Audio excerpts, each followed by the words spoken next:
évolue dans des conditions d'innovation, parce qu'il doit avoir une esprit de créativité pour améliorer la qualité de la production, afin d'être compétitif. Et s'il n'améliore pas, il risque de ne pas être compétitif. Et récupérer l'argent. Oui, parce qu'il est obligé de récupérer. Le système est basé sur le paiement fractionné. Cela veut dire que ce système permet l'avance dans la perception d'une partie de l'impôt sans en augmenter la totalité. L'avance. Voilà. Et donc, la SOGETI doit faire en sorte que ce qui a été perçu en amont, que ce soit déduit. Et donc là, c'est le principe de la déductibilité. Et donc, c'est ça qui fait la différence avec l'ICA. Mais cela ne peut pas entraîner des fraudes, quand l'importateur doit payer à l'arrivée des marchandises et récupérer à la vente. Il n'y aura pas de surfacturation de biens pour récupérer une part sur le pourcentage, mais surpasser même le pourcentage qu'on a payé à l'État. La première chose à savoir dans la question que vous posez est que la TVA, théoriquement, c'est un impôt difficile à frauder. Difficile, pourquoi? Pourquoi difficile à frauder? Parce que jusque-là, il n'y a pas de marché, il n'y a pas de système,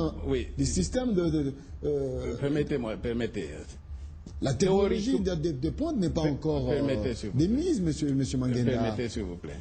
Je vous en prie. C'est un impôt théoriquement difficile à frauder. Comment? Pourquoi? Les dettes des uns vis-à-vis du trésor font les créances des autres sur le trésor. C'est-à-dire l'acheteur, le fournisseur, les intérêts du fournisseur sont en contradiction avec ceux du vendeur, de l'acheteur. Donc, chacun, celui-là, il a payé et il doit déduire. Donc, vous devez lui émettre une facture. La facture, c'est le support fondamental donc, qui déclenche le fonctionnement de tous les mécanismes de la TVA. Donc, la TVA ne marche pas sans facture. C'est sur la facture que le calcul se fait et que celui qui achète sait si le calcul en ce qui concerne le montant à payer est correct. S'il n'est pas correct, il va vous demander de corriger. Et oui. Donc, si vous, en d'autres termes, il y a un contrôle concomitant. Et chacun surveille l'autre. Et là, je crois que nous en arrivons à un des avantages de la TVA, la transparence. Donc, la TVA exige la transparence. La transparence entre les opérateurs économiques et l'État, qui consolide donc le partenariat, la transparence entre les opérateurs économiques, qui évoluent dans un contexte concurrence loyale, parce qu'ils se contrôlent, la transparence entre les opérateurs économiques et l'administration, pour l'appréciation du civisme fiscal des contribuables, et la qualité des services fournis aux usagers. La transparence entre les opérateurs économiques et les consommateurs, parce que le consommateur doit savoir quel montant il doit payer et il doit vérifier sur la facture.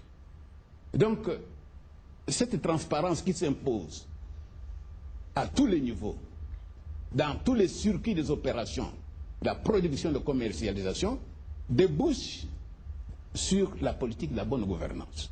Parce que finalement, tout est transparent pour tout le monde. Vous parlez de la transparence, mais pour déduire et pour récupérer les recettes réalisées, pourquoi ça doit prendre autant de temps, un mois?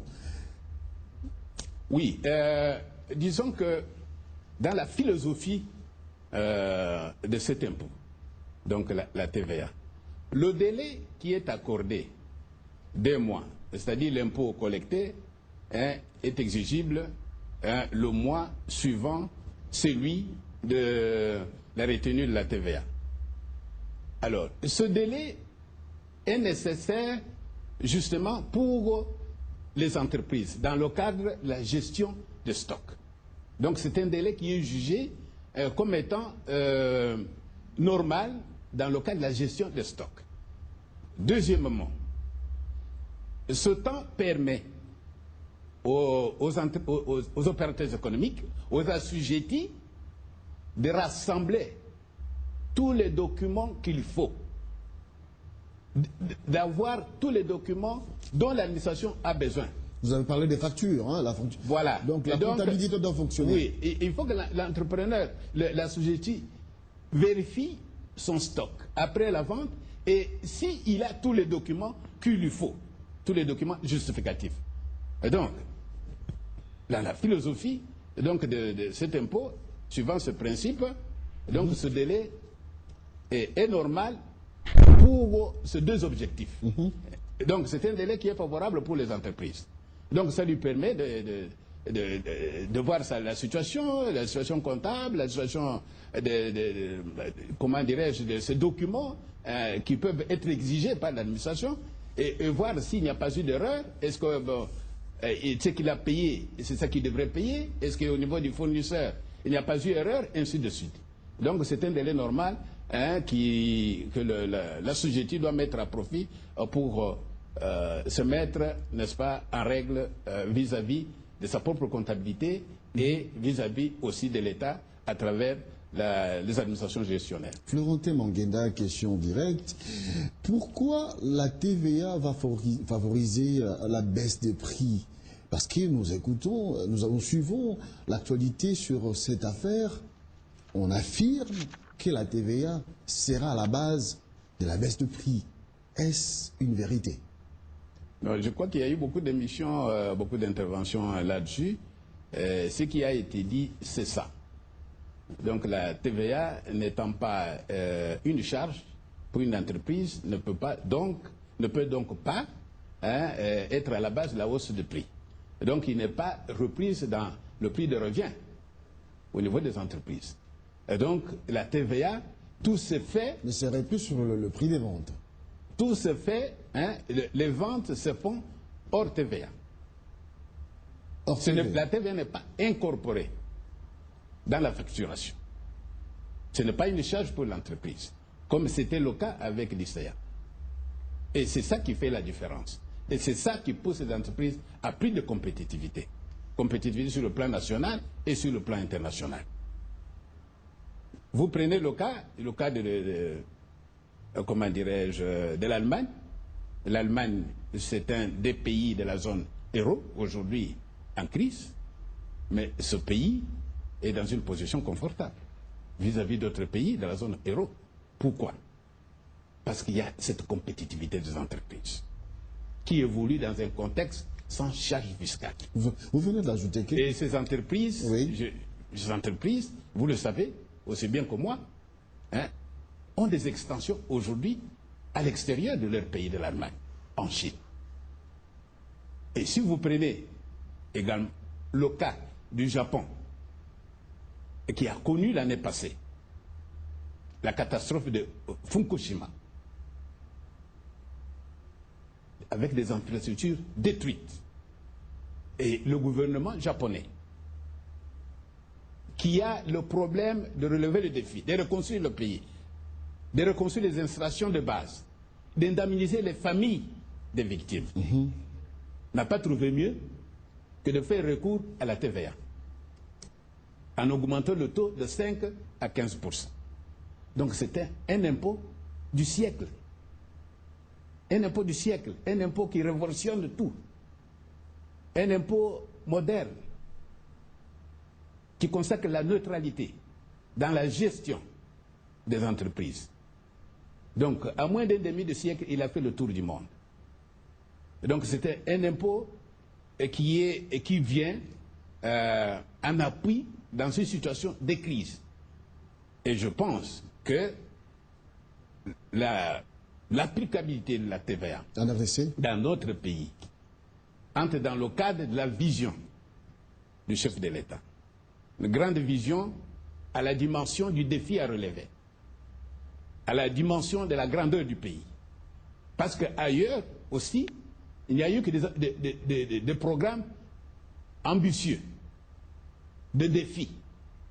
Et face à la crise que nous avons connue dans notre pays, l'autorité numéro 1 du pays a eu une grande vision pour relever des défis, réconcilier le pays, le moderniser.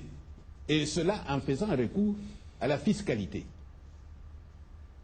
Ce n'est pas n'importe quelle fiscalité. Un impôt qui n'est pas comme un autre impôt. Parce qu'il se comporte autrement que les impôts classiques, sur tous les plans. Et puis, nous allons peut-être chuter par là, Monsieur Mankenda.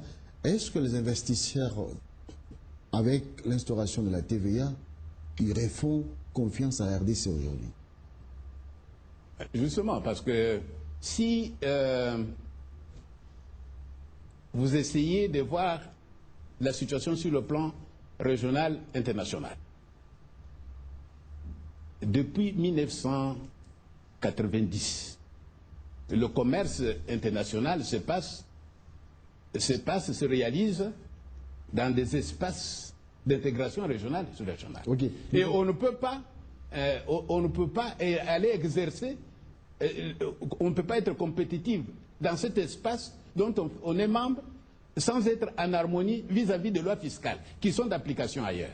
Eh bien, pour terminer cette émission, nous allons donc dire merci à M. Florentin Mankenda d'avoir accepté l'invitation de Télé 50, expert en fiscalité.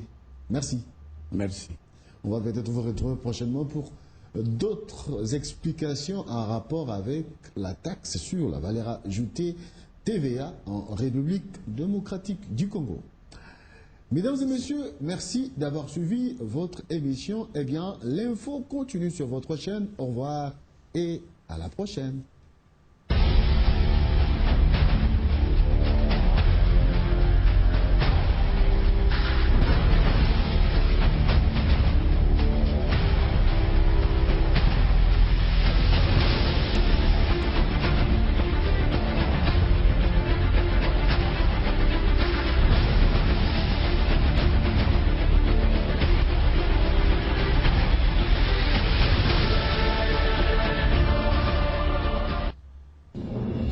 Bienvenue à tous et merci d'être avec nous.